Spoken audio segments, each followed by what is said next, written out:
Sa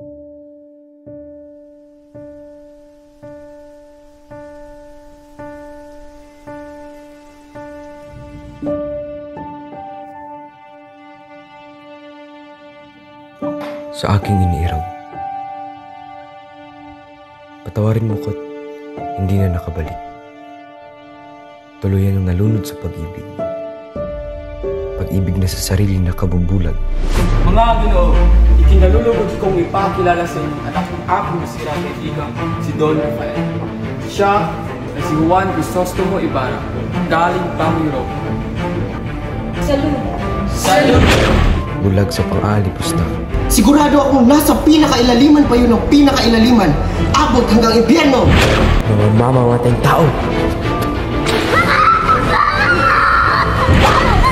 Magkakalinaw! Kung pa lamang ay papansahan na siya ng Ama. Susunod ka naman sa aking susunod. Amayo kayo sa akin kung ayaw niyong madamay pa. Batid kung may minamahal kayong ama. Kung kaya't ipagtatanggol niyo rin siya.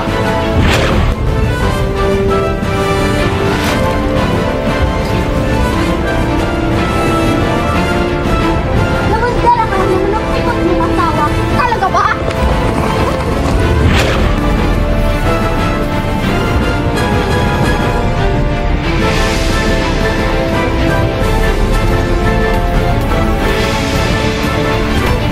Ayoko talaga sa mga Indio. Ikaw ba ang gumawa ng ganung kalapastangan sa aking ama? Ikaw ba? Sumagot ka!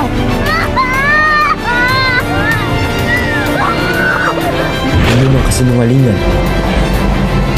Mga pasaway na bata! Kahit kailan malaway ang gagawang tama sa simba.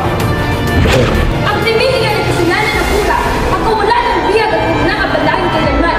Kung gusto magawa ng pura ang mga nawawalang salapi, ay manalangin siya sa Nagloyo. Para siya hindi niya alam ang bagay na iyon, ha? At kasamaan. Ang kinabukasan mo! Isipin mo kinabukasan ng bayan, Crisostomo!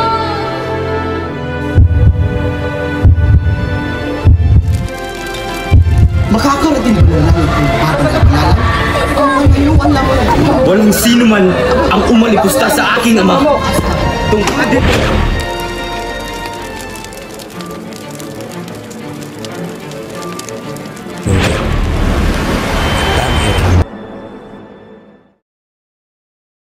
Mga pangarap, mga liwanag at dilim. Sa kapanauhan ng kadiliman, marahil ay marami ang nagdurusa. Maraming tahimik, ngunit napapahamak. Oo, nabubuhay ang takot at paghihinagbis. Hintayin ko ang araw na itong lahat ay lipas. Malayo sa kabiguan at pang-aapi. Kaya kayong mga kalaban ko, mga dayuhan, huwag niyo akong silingin. Nole, me, tangere.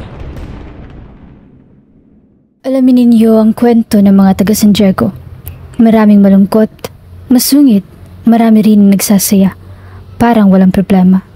O di kaya'y nagkukunwaring walang problema. Sa kalayan lawagi ng binundok sa isang malaking bahay nakatira si Don Santiago de los Santos na higit na kilala bilang Kapitan Tiago.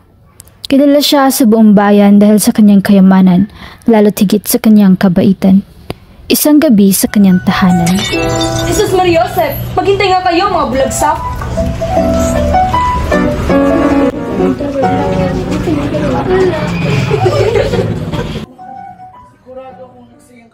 Ay, nakayayamot na talaga ang bansang ito. Halatang ibang-iba ang pamamahala dito kumpara sa pamamahala sa Madrid. At ang ayoko pa, punong-puno ito ng mga Indio. Ayoko talaga sa mga Indio. 20 taon akong nagsilbi at nagtiis sa pagdidildil ng kanin at saging sa bayan ng San Diego bilang kura paroko. Ngunit lang ako ihatid ay iilang matatanda at hermanos terceros lamang nagatid sa akin. Mga walang utang na loob. Magdaan-daan kayo pa ni Damaso, pagkat nasa ilalim kayo ng bubong ni Sang Indio. Tama siya, Reverensya. Baka magdamdam si Kapitan Tiago. Huwag kayong mag-alala. Matagal na hindi itinuring ni Tiago ang sarili niya bilang isang Indio. Malayong malayo siya sa mga ganoong taong walang galang. Sigurado naman hong hindi kasi saklap ang nangyari sa inyo ang sa amin. Naku, sigurado akong nagsayang ka lamang ng pera sa pagpunta dito. Wala kang ibang makikita kundi tinola sa handaan at matutulog ka man lang na hindi nasisiyahan. Mga Ginoo, ikinalulugod kong ipakilala sa inyong anak ng aking nasirang kaibigan, si Don Rafael. Siya ay si Juan Crisostomo Ibarra, galing pang Europa.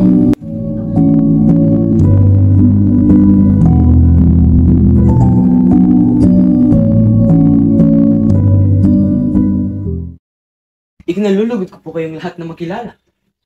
Aba, Padre Damaso, ang kura ng San Diego. Ikinagagalaw ko pong makita muli ang isang matalik na kaibigan na aking ama. Kung nagkamali ata ako, patawad ho, Reverensya. Di ka nagkakamali, iho. Ngunit hindi ko kailanman naging matalik na kaibigan ng iyong ama. Handa ng hapunan, senyor at senyora.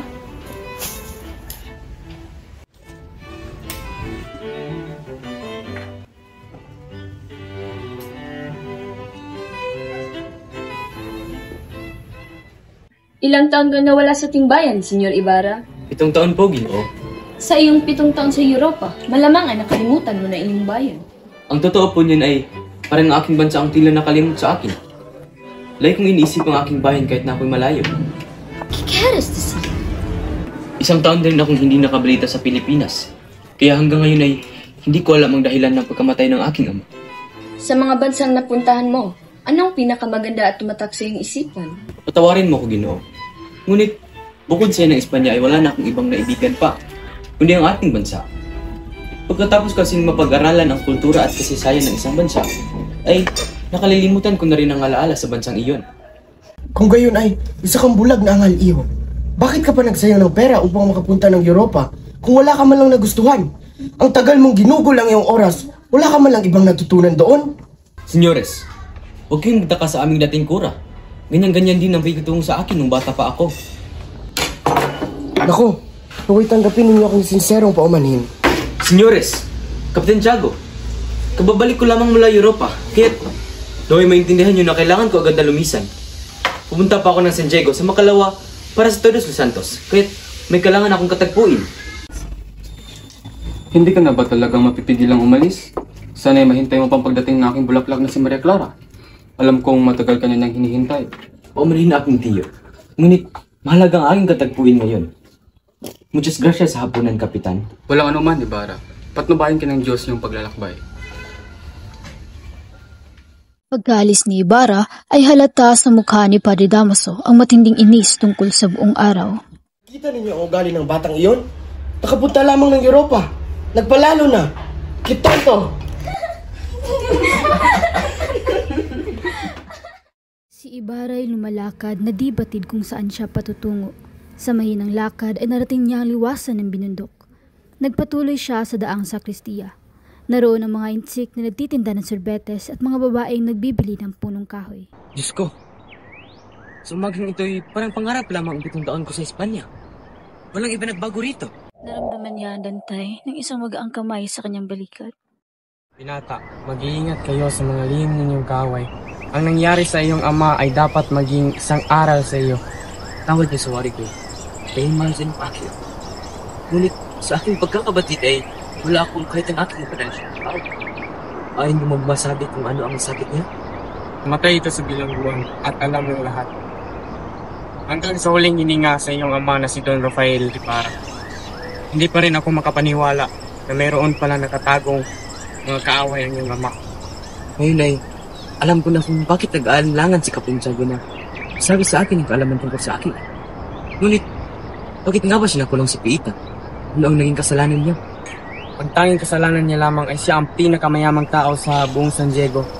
Ngunit huwag kang mag-alala, dahil ang mabulok sa bilangguan sa basang ito ay maaaring maituturing na isang kabayanihan. Ngayon ay, alam ko na ang totoong nangyari sa akin.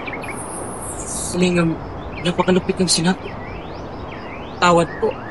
Ngunit kailangan ko na pong umalis. Kung ubaya ko na lamang kay Don Tiago ang iba pang nangyayari upang kanyang ikwento. Muchas gracias, Teniente. Ito ang hagin niyo nag-aalaman tungkol sa akin, Oma. De nada, Senyor Ibarra. Nagpaalam na ang dalawa sa isa't isa. Nagpunta na sa kwartel ang Teniente habang sumakay naman si Ibarra ng kalesa at nagpahatid sa Fonda de Lala. Samantala, sa bahay ni Kapitan Tiago, Nabusog kayong mga bisita, sandaan. Palagay ko'y oo, Santiago. Paniguradong nabusog sila sa dami ng handa. O Clarita, narito ka na pala. Tia Isabel. O siya, maiwan ko muna kayo at ako'y mag-aayos pa sa kusina. Nila yata may sumasagaban siyang kalooban mo. Mayroon nga po ba? Wala naman, Iya. Nagpapasalamat lamang ako sa Pinon at binayayaan ito niyang mais na buhay. Ngunit sa wari ko'y mas masaya sana tayo ngayon kung yung ina ay hindi nawala sa atin ng maaga. Ama, huwag mo nang balikan pa ang nakaraan. Mabuti pa't magpahinga na lang muna kayo.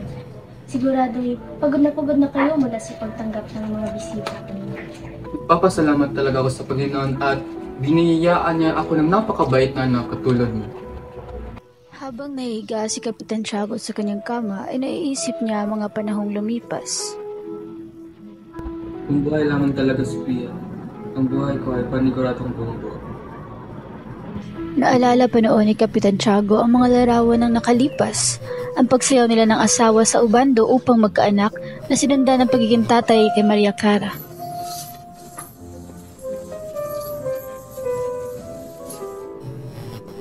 Nawala lamang ang saya sa kanyang mukha nang malala niya ang pagkamatay ng kanyang kabiyak. Namatay ito dahil sa hirap ng panganganak kay Maria Clara. Oh, Sophia, ang aking mahal na esposa. Naway makapiling na lumikha ang iyong kaluluwa. Sumalangit ka nawa. Si Maria Clara ay abala sa pagbuborda. Baka sa kanyang kilos na may hinihintay siyang bisita. Nabagang Panginoon, tanghali mo. Ano kaya ang dahilan ng kanyang pagkamuli? Napawi lamang ang kanyang pagkainip nang may kalasang pumaras sa tapat ng kanyang tahanan. Magandang araw, Tia Isabel. Nais ko lang po sanang makausap si Maria Clara. Ay, nandiyan siya. Halika, tuloy ka. Muestas, Ibarra. Salamat naman at tumalaw ka muli sa aming tahanan. Magandang tanghali, Don Tiago. Nais ko po sanang makausap ang iyong anak. Ay, sige. Clarita! Nais kang makausap ni Ibarra. Isabel, sunduin mo sa kwarto.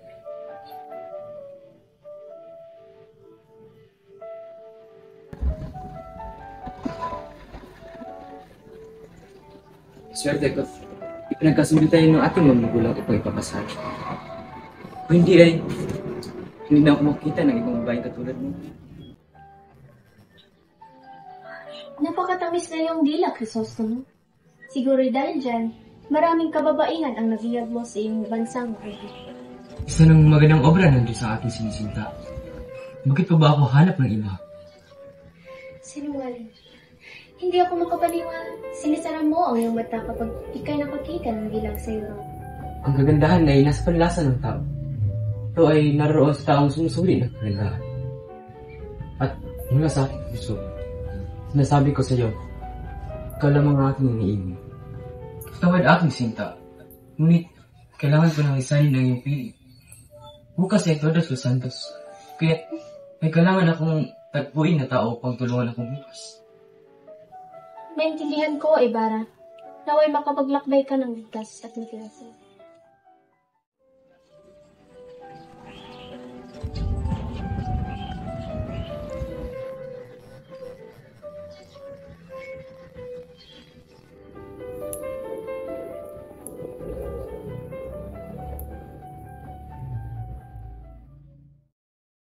Kinaumagahan, aalis sina Tia Isabel at Maria Clara nang makasalubong nila si Padre Damaso papunta sa kanilang bahay.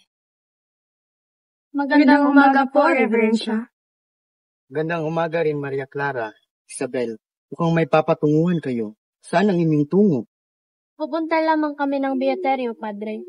May pupunin lamang kaming gamit doon. O bueno, pupuntahan ko lamang ang iyong ama. Naway ligtas kayong makapaglakbay. Muchas gracias, Padre. Nang umalis na ang dalawa, pumanhik na ng hagdan ang pari habang mukhang may iniisip. Santiago? Santiago! O Padre, anong sadya ninyo? Sana akong sabihin sa iyong importante, ngunit doon tayo sa lugar na walang makakarinig sa atin.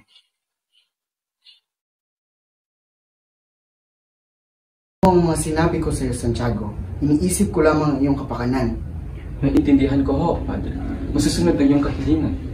Bueno, aalis na ako. Sinasabi ko na nga, ang mga kailangan ko rin ang masusunod. Samantala sa San Diego ay abala ang mga sepulturero sapagkat bukas ay Todos los Santos. Uy, sa ibang lugar na lang tayo maghukay. Bagong-bago pa yan, ha? Pare-parehong bagong libing ang mga bangkay dito. Ako na.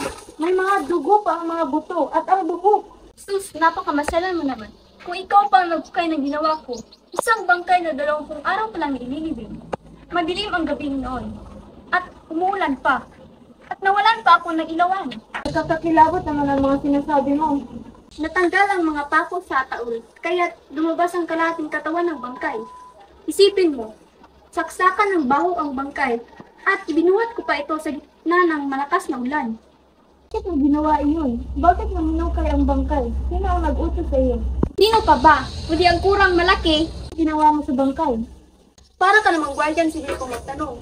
Basta ang utos lang sa akin ng kurang malaki ay ilibing ko iyon sa libingan ng mga insik.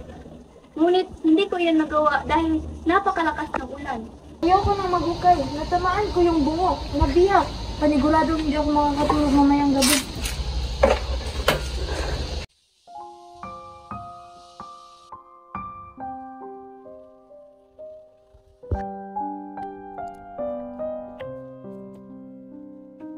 Alam mo ba ninyo ang puntod ng aking ama? Opo, senyorito. Tinamnang ko ho iyon ng halamang Adelpha ang puntod at nilagyan ng malaking krus upang hindi ko ho iyon makalimutan.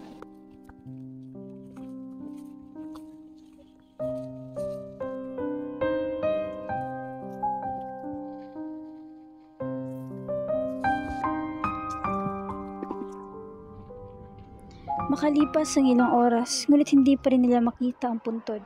Hubay, alam niyo ang kinalalagyan ng puntod ng aking ama. Desperansa po, senyor. Alam ko naman po talaga iyon eh. Di ko lang maintindihan kung bakit po tayo nawawala. Magtanong ka doon sa sepulturero kung bakit ganun ang puntod. Walang galang na po. Alam niyo po ba kung nasan ang malaking cross sa puntod na may pangalang Don Rafael Ibarra? Ay, yung puntod na may krus na bulaklak? Sinunog ko na. Sinunog? Oo, pinasunog na ng kurang malaki. Bakit hinukay ang bangkay ng aking ama? Saan mo dinala ang bangkay niya? Inutos po ng kurang malaki na ilibing ito sa lubingan ng mga insik. At ginawa mo naman ang sinabi niya? Hindi po. Mabigat po ang bangkay noon at malakas pang ulan. Kaya inilaga ko muna ito sa ilog. Patawad po, senyor. Sa sobrang sakit na nadama para sa ama ay hindi na napigilan pa ni Ibarra ang damdamin. Nang hindi niya kaya ay mabilis siyang tumalikod at umalis. Sa kanyang daan pa uwi ay nakasalubong niya ang kura ng San Diego, si Padre Salvi. Tinignan siya ng masama ni Ibarra, hinila ang kanyang suot na sutana at kinausap. Pay, ilagay niyo lang dyan. Ikaw ba ang gumawa ng ganung kalapastangan sa aking ama? Ikaw ba? Sumagot ka. Kung ano man yun, sinasabi ko ngayon pa lamang na wala akong kinalaman tungkol sa sinasabi mo. Hindi ikaw. Sino? Sigurado akong hindi ako yung hinahanap, kundi ang pinglatan kong Cora na si Pati Damaso. Patawad po, Reverensya, para sa atin, Senyor Ibarra. Hindi niya po alam ang kanyang ginagawa dahil sa sobrang galit. Napatawad ko na siya. Ngunit kahit para sa akin, napakasagot na kanyang sinabi. Hindi ko siya masisisi sa kanyang nagawa. Gabayan sana siya ng may kapal. Samantala, sa ikalawang palapag ng kampanaryo ng simbahan ay makikita sina Crispin at Basilio. Crispin, hilain mo ng mabuti ang tali.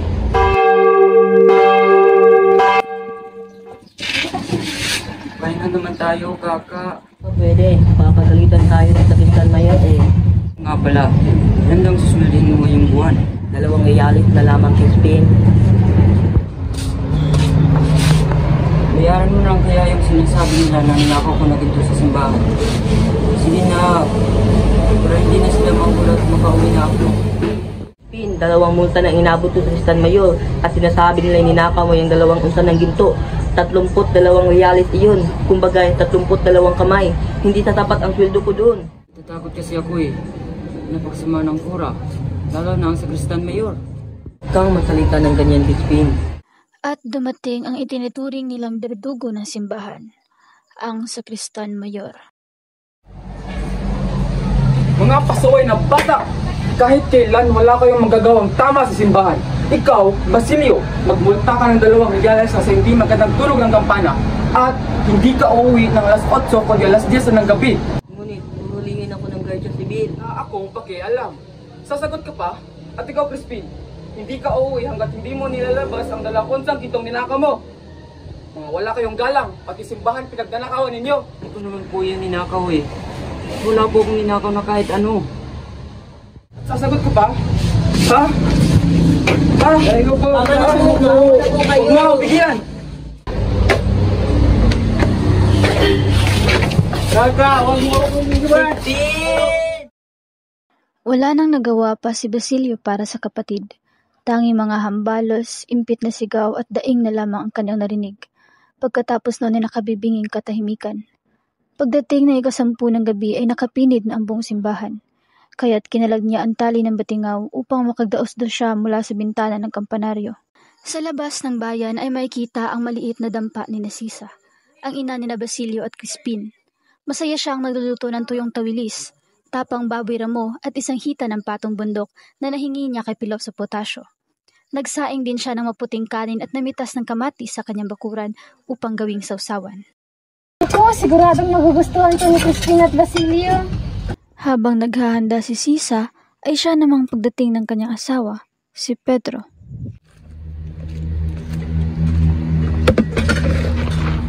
Gugutom ako, Sisa. Aba, mukhang ang sarap ng niluto mo ah. Matikman nga. Pero Pedro!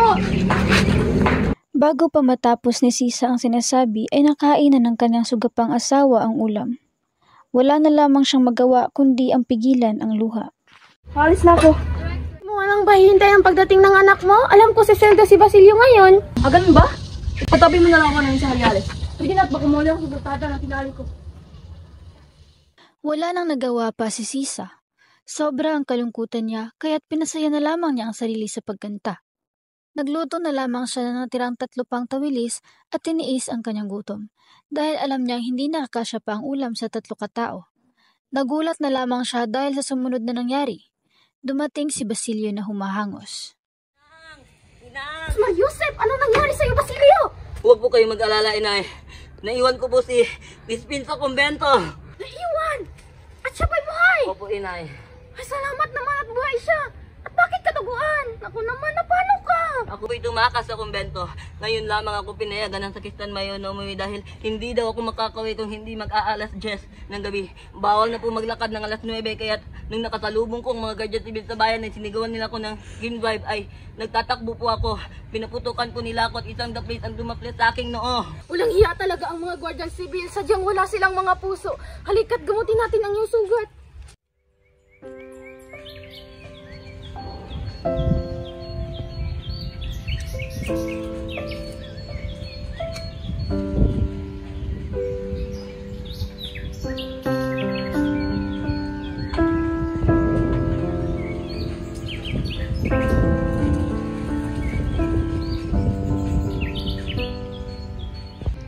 May pagkain pa po ba?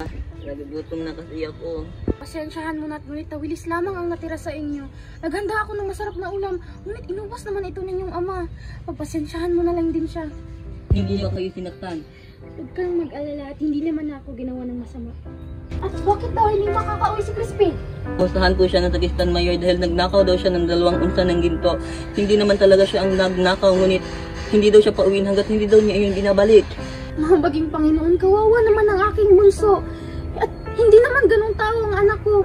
Hayaan mo, kakausapin ko ang kura bukas. Dadalhan ko siya ng gulay at hihingin ko ang kalayaan ng iyong kapatid. Matulog ka na lang muna at huwag mo nang alahanin ang mga iyon.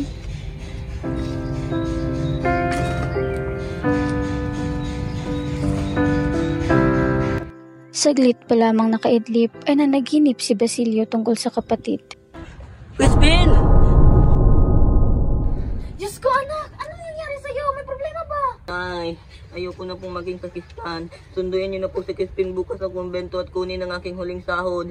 Ipagkikiusap ko na lang kay Don Ibarra na tanggapin akong tagapastol ng hayop nila.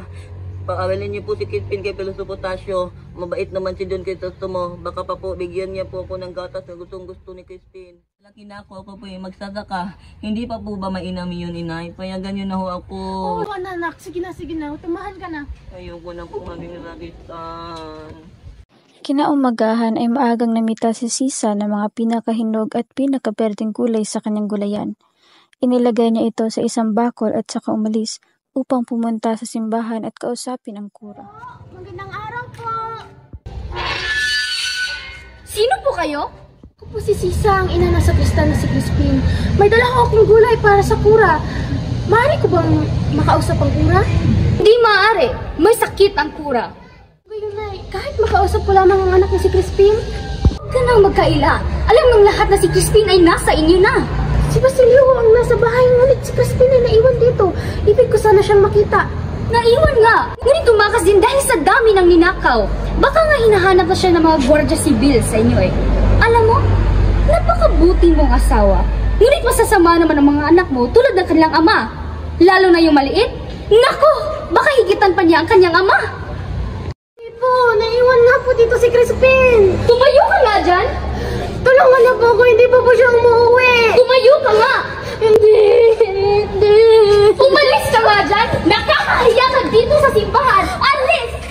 Sa pagkakahiya ay tinakpan ng panyo ang mukha at mabilis na umalis. Tumatakbo na si Sisa dahil sa takot na mahuli ang kanyang mga anak dahil sa kasalanang hindi nila ginawa. Sa kalituhan ay halos madapa-dapa siya sa daan. Pagdating sa kanilang dampa ay nagulat siya sa nakita. May mga gwardiya sibil na naghahanap sa kanilang bahay. Tila hinahanap na tao. Nagtago muna siya ngunit nakita rin ang mga ito. Tsaka yun! Tara, tara, tara! Ikaw ba si Sisa? Ang ina ng dalawang magnanakaw na bata? Opo, ako po si Sisa. Ngunit hindi magnanakaw ang mga anak ko! Huwag ka nang maangan pa. Labas mo ang mga anak mo. Nakatakas na ang mas nakatatanda. Nasaan ang mas bata? Hindi ko alam! Hindi ko alam! Kakawalin mo na kahapon! Ngayon na igugulong ka namin. Hindi ka makakalabas sa kwartel hanggat hindi mo maituturo ang mga anak mo. Hindi! Nagkakamali na kayo! Dinala na ng mga gwardiya sibil ang kaawa-awang si Sisa sa kwartel ng mga gwardiya. Doon siya ay kinulong habang hindi niya itinuturo ang mga anak. Diyan ka lumabagay. Bubulos ka sa isang pamilya. Hindi mo itinuturo ang anak mo. Walang magawa si Sisa kundi ang umiyak. Nakarating sa Alperes ang balita kaya't nagdesisyon itong palayain si Sisa dahil na rin sa kawalan ng katibayan.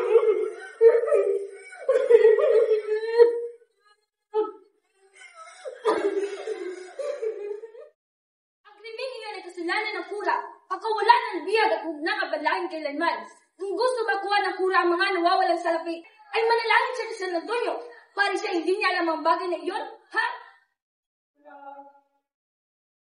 Hindi naman eh. Mag-aatawa ka ng walang kwenta. Nananakaw ba yung anak? Wait ka, laya ka na. Mabilis na tumakbo papalayo ng kwartel si Sisa habang umiiyak. Gula-gulanit na ang kanyang damit dahil sa pangit na kondisyon sa kulungan. Hindi na ininda ni Sisa ang nangyari sa kanya, bagkus ay hinanap na lamang niya ang kanyang mga anak.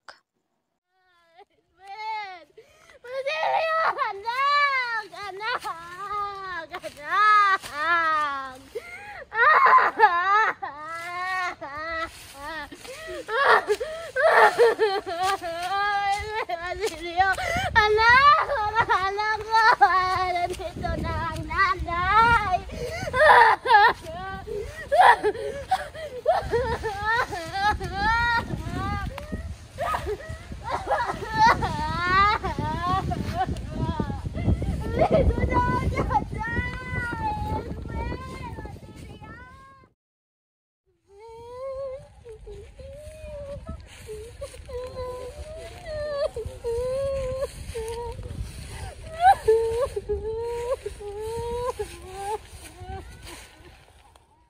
Kinaumagahan, makikita na si Sisa na paggalagala sa lansangan.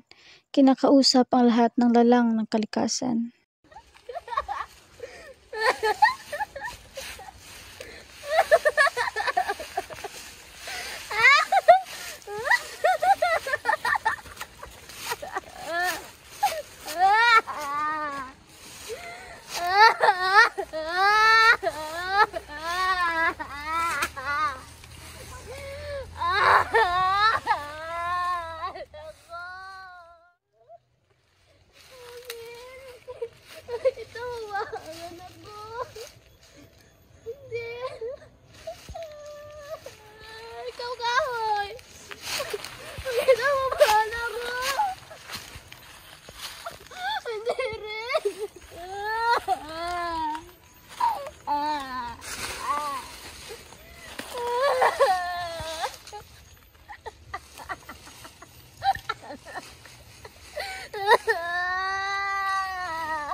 Ipapahanda ko lahat ng kailangan bago magbukang liwayway.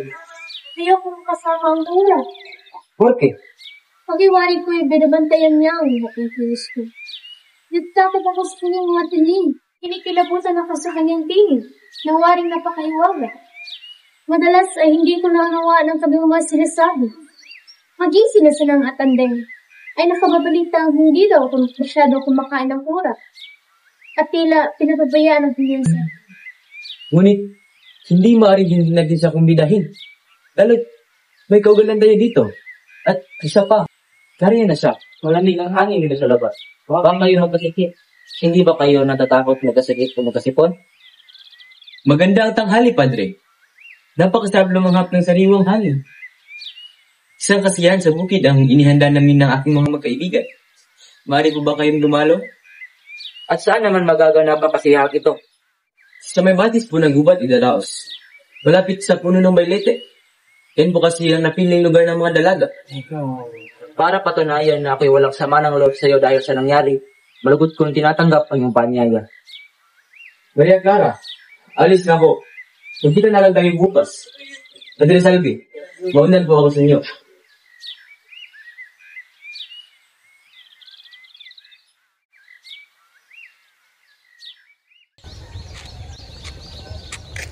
Hindi niyo po ako nakikilala, Ginoong Crisostomo. Subalit, may 2 araw ko nang hinihintay ang inyong pagdating dito sa bayan ng San Diego. Meron po ba kayong kailangan sa akin? Tinatawag nila akong tulisan, kaya't wala isang mang tumutulong sa akin. Nawawala ang aking mga anak at kabaliw ang aking asawa. Ano po ba ang kailangan niyo sa akin, Ginoo? Nais ko pong humingi ng tulong sa inyo. Tara, sumay kayo sa akin sa paglalakad at tsaka niyo sabihin yung pakay. Naglakad na ang dalawa hanggang sa tuluyang nawala. Matapos makapagmisa ng maaga, si Padre Salvi ay nagtuloy sa kumbento upang kumain ng almusal. Ano ang iyong nais? Padre Salvi, may dumating na sulat para sa iyo.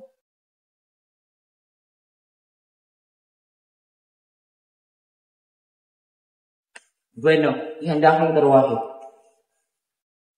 Nang sumunod na umaga, si Ibarra ay humingi ng payo kay Piloso Potasio.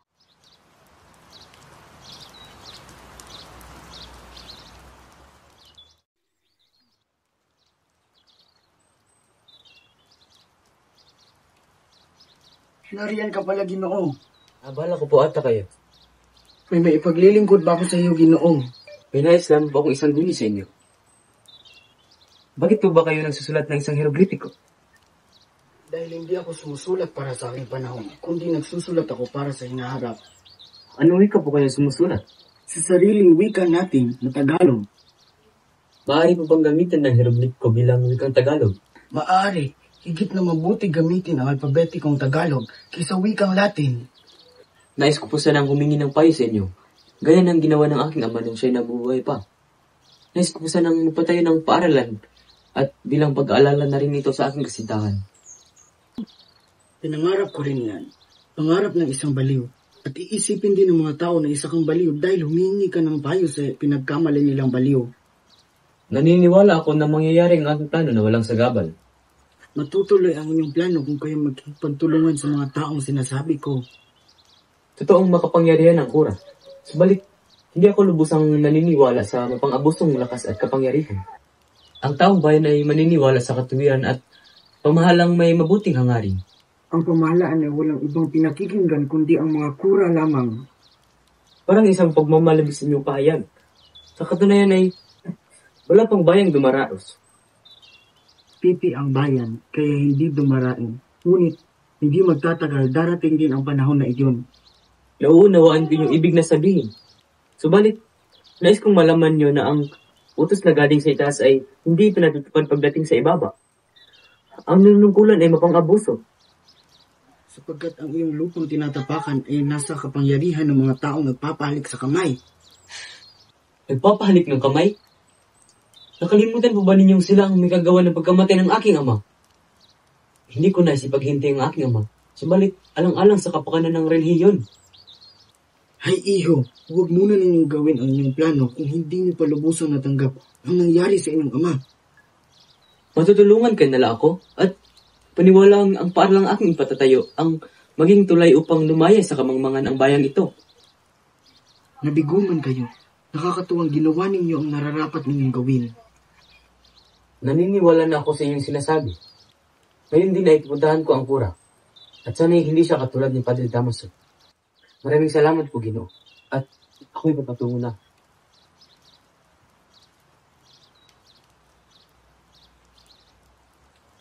Sa lahat ng may handaan sa pista ng San Diego, isa kay Kapitan Tiago ang pinakamalaki.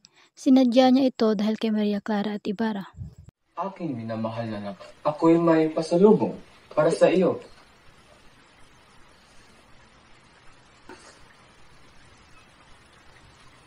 Napakaganda naman ito, Ama. Salamat ho. O siya, Ama. Magpapaalam na ho muna ako. Pupunta lang ho kami ng bayan. Sige anak, ngunit umuwi ka ng maaga dahil darating si Padre Damaso.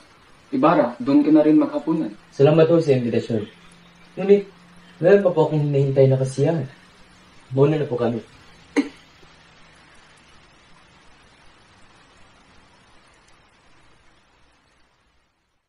Ilang araw na ang lumipas, pagkatapos magawa ang buong paaralan ay isang piging ang naihanda na dinaluhan ng maraming mga taga-alta di sosyedad.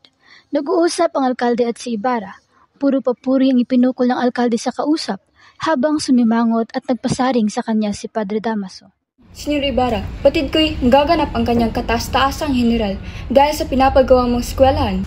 Malaking karangalan sa akin kung mangyari man iyon. Salud! Salud! Buenos tardes a todos. Buenos tardes, el Padre. Dito na po kayo maupo, Padre.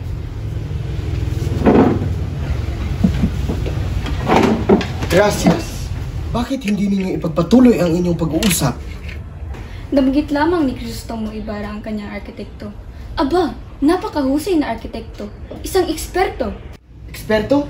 Ang paaralan ay binubuo lamang ng 4 na pundasyon at bubong ng sawali. Sandali lamang, Padre. Makakarating ba ng langit ang nagbabanal-banalan? Ang mga nahaluan lamang ng punong dugong Espanyol. Aba, akalain mo kung sino na't makaasta at hahamakin ang lahat. At ipinagyayabang pa niya na may dala daw siyang pagbabago.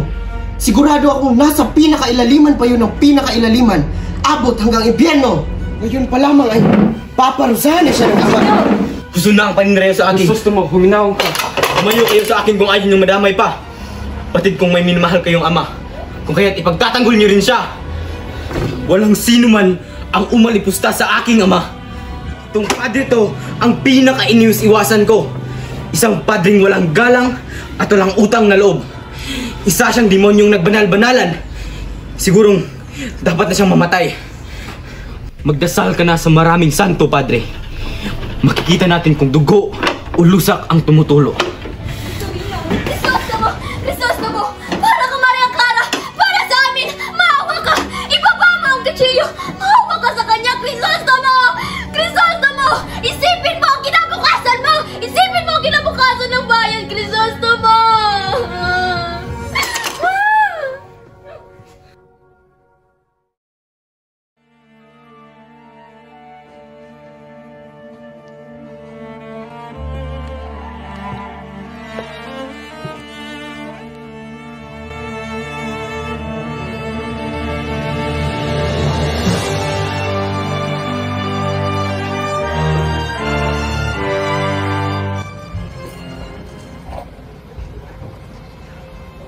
Konsolasyon, dito ka lang at huwag na huwag kang aalis sa aking pamamahal.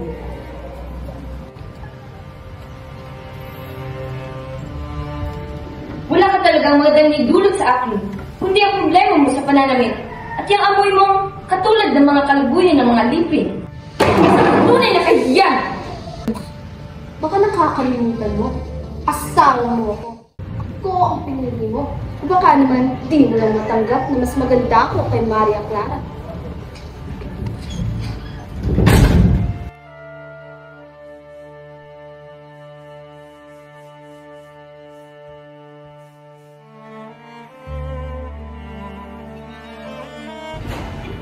Isara niyo ang mga bintana at sindihan ng mga ilaw at huwag na huwag kayong magpapapasok ng sinuman.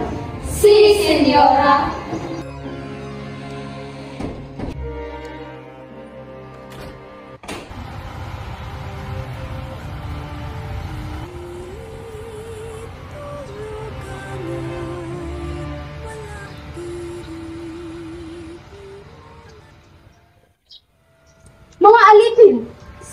señora. ¿Quién es ese? Escucho cantar. Es muy reduso. Ella es esta señora. Mujer loca. ¡Ve por ella!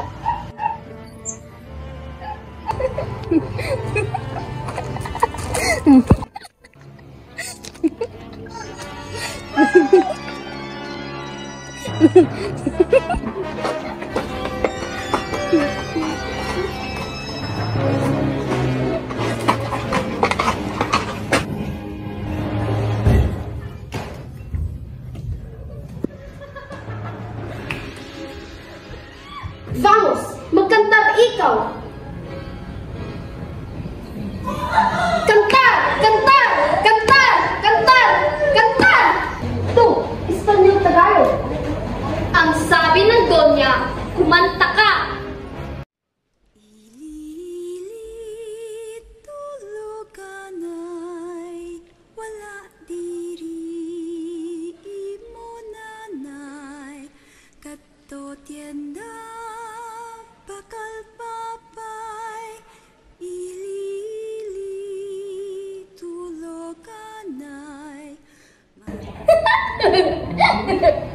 Tigil na! Huwag ka nang kumanta! Huwag ka nang kumanta! Nakahapis sa akin, ito lang iyan. Marunong ka naman pala mag-Tagalog, pa-Espanya-Espanya ka pa.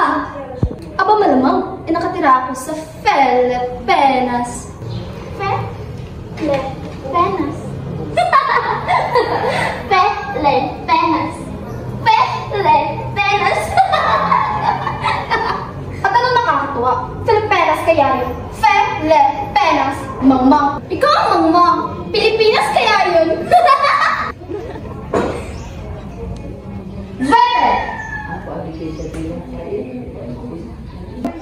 Ngayon, ikaw naman ang sumayaw. Baila, Sisa! Baila! Baila! Konsentrasyon! Anong ginagawa mo sa kanya? Hindi ka ba naawa? Alperes, nandiyan ka na pala. Hindi mo naman ako binati sa iyong pagdating. Mga alipin! Bigyan niyo si Siksa ng damit at huwag niyo ito nagpastangahin.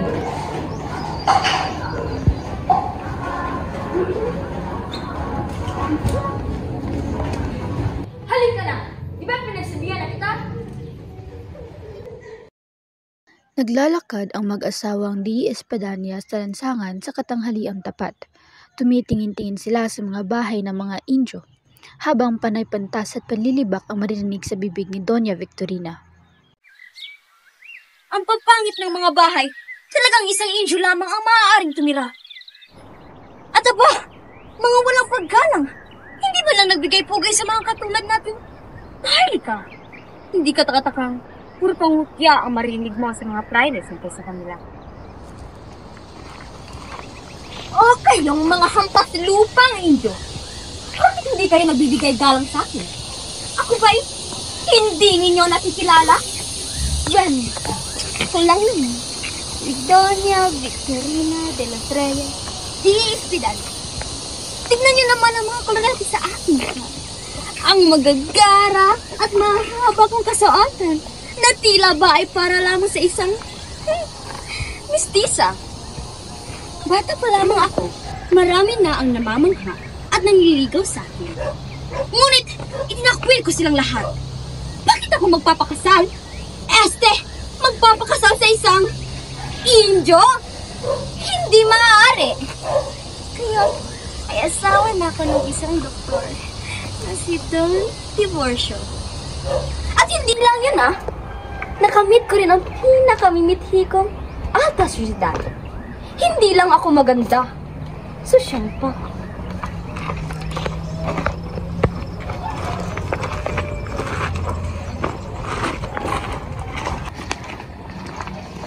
Napadaan ang mag-asawa sa bahay ng Alperes. Tulad ng dati ay matatanaw si Doña Consolacion sa bintana ng bahay. Suot ang kanyang franela at may tabako sa bibig. Hinagod niya ng tingin si Doña Victorina at saka lumura. Kala mo naman kung sino, peke naman. Hoy! Akala mo bang hindi ko naririnig ang mga sinasabi mo? Hoy ka rin, Doña Victorina! Akala mo ba'y hindi mo ako maririnig? Kay lapad ng iyong tenga! Mabuti na lang sana kung kay lapad na iyong tenga ang iyong kokote. Ang sabihin mo, Inggit ka lang sa kasuotan ko. Pati na rin sa kagandahan ko. Mahal kong esposo, huwag kang mag-iskandalo dito. Nakakahiya sa mga tao. Huwag kang humarang. Ako pa talagang maiinggit sa iyo, Doña Victorina. Sa bagay, kainggit-inggit naman niya. Kulot mong buko. Napakagandang tanawin. Nag-aaway na naman ang dalawang Doña. Walang asal.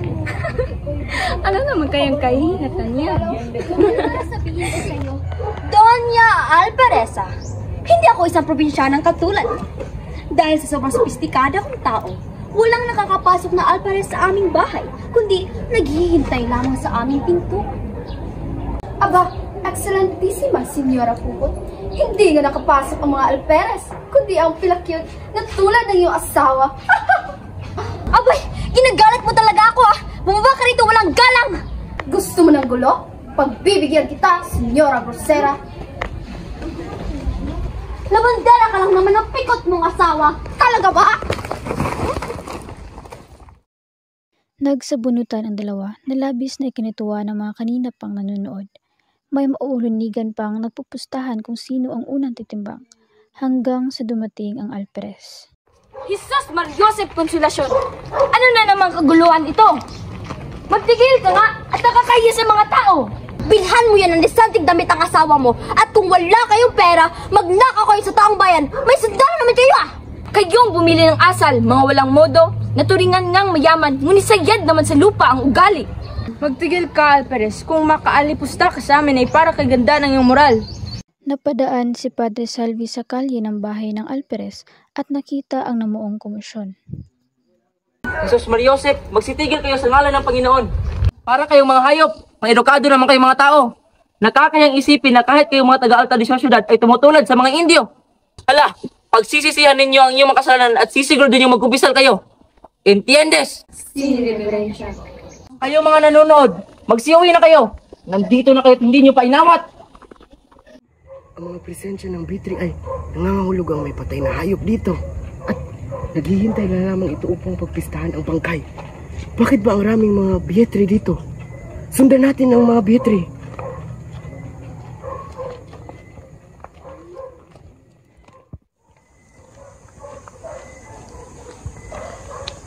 Mabaging Diyos! May bangkay dito! Pumunta ka sa bayan at sabihin mo, nakita ko na ang bunsong anak ni Sisa. Crispin! Anak ko! Asan ka na? Huwag ka nang magtago! Andito na ang nanay! Andito na ang nanay! Andito siya! Nararamdaman ko ang bunso ko! Andito siya! Alisisa! Alisisa! Halina mo ko yung anak niya! Anak ko! Anak ko! Anak! Anak! Naman na tayo! Isinana! Matagal na nang hinahanap ng nanay! Anak! Crispin! Crispin! Uwi na tayo sa number! Crispin! Naman na!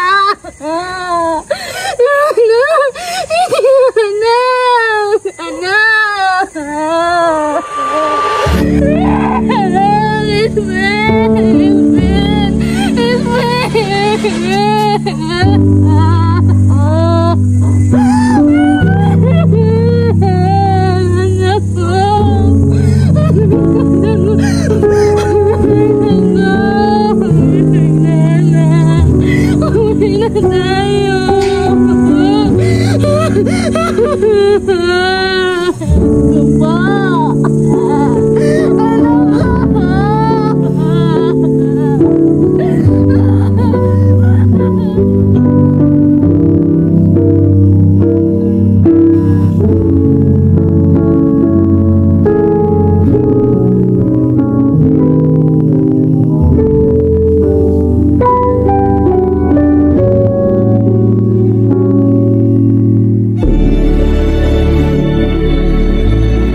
Hinahinay, Ragoro, boss.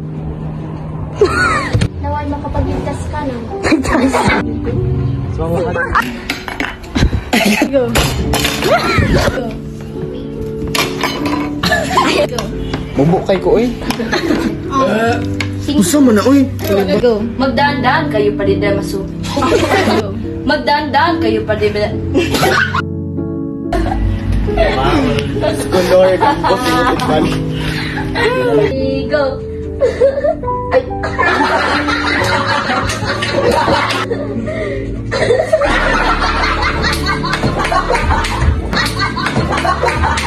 Senyores, Kapitan Tiago. Pumunta pa ako ni San Jejo. Roon sa taong sumusuri ng kagandahan.